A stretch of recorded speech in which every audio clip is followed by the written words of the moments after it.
Sarah had always been afraid of the dark, ever since she was a little girl.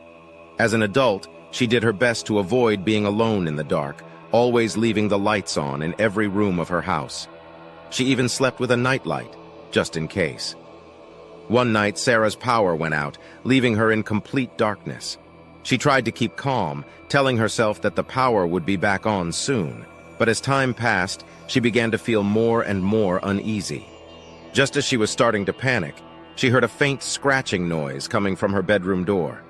She froze, too afraid to move, and listened as the scratching grew louder and more insistent. Suddenly, the scratching stopped, and Sarah heard something breathing heavily on the other side of the door. She felt paralyzed with fear, unable to move or even breathe. Then the breathing stopped, and Sarah heard footsteps retreating down the hallway.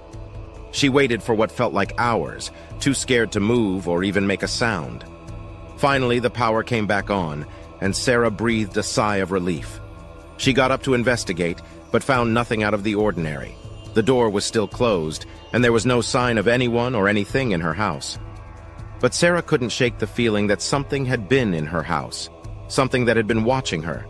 She never felt safe in her home again, always feeling like something was lurking in the shadows, just out of sight. Years later, Sarah moved out of her house and into a new one, hoping to leave her fear behind. But no matter where she went, she couldn't shake the feeling that something was watching her, waiting for her to let her guard down.